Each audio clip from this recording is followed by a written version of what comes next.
पाताल ये शब्द सुनते ही हमारे मन में एक ख्याल आता है कि कहीं होगी दूर हमारी पृथ्वी के नीचे कोई ऐसी दुनिया जहां पर शायद दानव, दैत्य और राक्षस रहते हैं, जहां पर इंसानों का आना मना है, जहां पर तापमान शायद सूरज के बराबर ही है, जहां पर एक क्रूर राजा राज करता है और शायद मरने के बाद इंसानों को यहाँ भेजकर सजा दी जाती है। मगर क्या ये सिर्फ हमारा ख्याल है या सच में ऐसी कोई दुनिया है जो हमारी दुनिया से अलग, एकदम विचित्र और अविश्वसनीय है? आज हम आपको इसी मिस्टीरियस जगह के बारे में बताएंगे जिसके बारे में हमने सुना तो है, मगर उसके होने या ना होने को लेकर आज भी सवाल खड़े होते रहे हैं। तो चलिए आपको लेकर चलते हैं पृथ्वी के नीचे मौजूद पाताल लोक पर, और वो सारे शक दूर करते हैं जिसमें कहा जाता है कि ये एक काल्पनिक जगह है। तो अंत तक हमारे साथ बने रहिए। पाताल लोक कहते हैं ये वो दुनिया है जो जमीन के नीचे है और जहां इंसानों का पहुंचना मुश्किल ही नहीं बल्कि नामुमकिन है। आपको बता दें, आज तक इंसान पृथ्वी में सिर्फ 8 मील की गहराई नाप पाया है, यानी हमने सिर्फ पृथ्वी को 8 मील तक ही जाना है, जबकि अंतरिक्ष में हमने इतनी तरक्की हासिल कर ली है कि हम दूसरे ग्रह पर नई पृथ्वी बनाने की सोच रहे हैं। अब जरा सोचिए, इंसान को ब्रह्मांड का ज्ञान तो है, लेकिन हम आज तक नहीं जान पाए कि पाताल लोक, जिसका वर्णन पौराणिक कथाओं में कितनी बार हुआ है, वो जगह है भी या नहीं।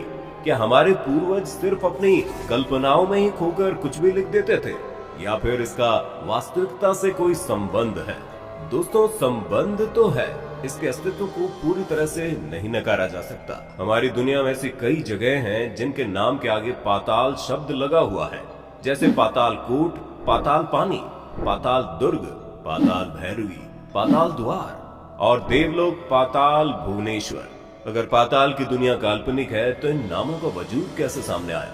क्योंकि दोस्तों, पहले के जमाने में और आज भी जगहों के नाम जब रखे जाते हैं तो इनका कोई ना कोई महत्व वास्तविक दुनिया से जरूर होता है। अब अगर पाताल जैसा शब्द इस दुनिया में है तो पाताल नाम की दुनिया होने के कितने प्रतिशत चांसेस हैं, आप सोच सकते हैं। इसके साथ ही नर्मदा नदी के बारे में तो आपने सुना ही होगा। उस नदी को भी पाताल नदी कहा जाता है। कहते हैं कि नर्मदा नदी के अंदर कई ऐसे रास्ते हैं जो कहीं खत्म नहीं होते और एक अलग दुनिया की तरफ इशारा करते हैं। कई लोगों का कहना है कि ये नदी और इसके ये विचित्र रास्ते पाताल लोक की तरफ जाते हैं, इसलिए स्थानीय लोग इसको पाताल नदी भी कहते हैं।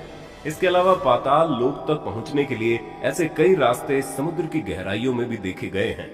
हमारी धरती का 75% भाग पानी से ही घिरा हुआ है और चारों ओर पानी होने के कारण पाताल लोक होने के बारे में कल्पना करना वैसे तो एक चुनौतीपूर्ण दावा है, लेकिन पौराणिक कथाओं की माने तो पृथ्वी के नीचे 7 लोक पाए जाते हैं: अतल, वितल, सुतल, रसातल, तलातल, महातल और पाताल। अब अगर आपका पौराणिक कथाओं पर विश्वास नहीं है तो रामायण भी एक पौराणिक कथा ही है, जिसका सबूत राम सेतु है, जो आज भी श्रीलंका और भारत के किनारों को जोड़कर इसको सिर्फ एक कथा मानने वालों को सच्चाई का रास्ता दिखाता है।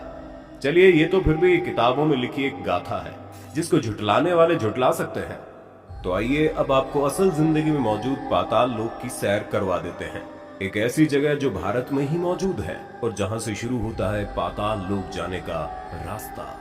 ये जगह है भारत के राजस्थान स्टेट के जोधपुर जिले में। बताया जाता है कि जोधपुर में कई गुफाएं हैं, जिसमें से 1-2 गुफाएं कुछ इस प्रकार से मिली हैं, जिनके दूसरे सिरों को आज तक कोई नहीं खोज पाया है। अब आप जानते हैं कि दुनिया में जितने भी गुफाएं हैं, चाहे कितनी ही बड़ी क्यों ना हो, उसका एक छोर से लेकर दूसरे छोर तक का सफर तय किया जा सकता है, या फिर दूसरे छोर का पता लग चुका है। मगर जोधपुर में इन गुफाओं की बस शुरुआत ही हमें मिली है, अंत नहीं मिला। इसका अंत कहां पर है, ये वैज्ञानिकों के लिए भी एक रहस्य बना हुआ है। इसके अलावा पिथौरागढ़ की गुफाओं में भी इस प्रकार के रहस्य छुपे हुए हैं, इसलिए इन्हें पाताल भुवनेश्वर गुफाओं के नाम से जाना जाता है।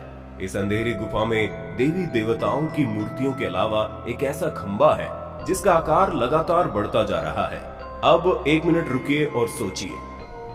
आज तक पेड़ पौधे, इंसान, जानवर, यहाँ तक कि पहाड़ों को भी बढ़ते हुए देखा है और सुना है, मगर एक खंबा जिसको कभी ना कभी किसी इंसान ने बनाया होगा, वो बढ़ता जा रहा है। ये तो किसी और ही बात का संकेत दे रहा है।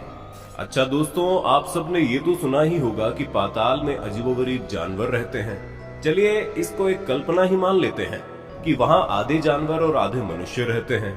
बड़े बड़े दैत्याकार हैवान और शैतान भी रहते हैं, और साथ ही शेष नाग भी, जिनका वर्णन विष्णु पुराण में भी किया गया है, जिसमें बताया गया है कि वहाँ 1 सर और 10 सर से लेकर 100 और 1000 सर वाले सांप भी रहते हैं। चलिए अब इन कल्पनाओं में थोड़ी असलियत शामिल कर ली जाए। आपको बता दें कि बंगाल की खाड़ी के पास एक नागलोक के होने का रहस्य छिपा हुआ है। जी हाँ, यहाँ पर नागलोक होने के पुख्ता सबूत मिले हैं। कहा जाता है कि यहाँ पर सिर्फ नाग संप्रदाय ही रहता था, और इस संप्रदाय का उल्लेख पुराणों में भी बताया गया है। इसके साथ ही पाताल लोक का उल्लेख आज से कई हजार साल पहले रामायण में भी किया गया है। रामायण के अनुसार जब भगवान राम को अहिरावण ने अपने चंगुल में फंसा लिया था, तो उनके भक्त हनुमान जी उनको वहां से छुड़ाने के लिए पाताल लोक पहुंचे थे। इस कथा की माने तो पाताल लोक ठीक धरती के नीचे है, और वहां तक पहुंचने के लिए हनुमान जी को 70,000 योजन, जिसको आम भाषा में कहें तो करीब 9 लाख किलोमीटर की गहराई तक जाना पड़ा था, जो एक मनुष्य के शरीर के लिए तो कहीं से भी मुमकिन नहीं है। ये तो रही कथा की बात। अब इस तथ्य को सच साबित करने के लिए आपको बता दें कि अगर भारत या श्रीलंका से सीधे नीचे की तरफ खुदाई करेंगे तो हम सीधा मध्य अमेरिका में पहुंच जाएंगे, और जिस जगह पहुंचेंगे उस जगह का नाम होंडुराज, जिसकी खोज हाल फिलहाल में ही साइंटिस्ट ने आधुनिक लाइडर तकनीक से की है। इस जगह को देखकर साफ कहा जा सकता है कि यहाँ पर किसी वानर का राज था, क्योंकि यहाँ पर जितनी भी मूर्तियां और हस्तकलाएं मौजूद मिली हैं, वो सब किसी न किसी वानर की हैं। लोगों का कहना है कि यहाँ पर रहने वाले लोग वानर यानी बंदरों की पूजा करते थे। इन खोज के सामने आते ही कई विशेषज्ञों का मानना है कि ये वही पाताल है जिसको हनुमान जी खोजते खोजते अपने भगवान राम जी के लिए पहुंचे थे। दोस्तों, अब इतने सारे सबूतों के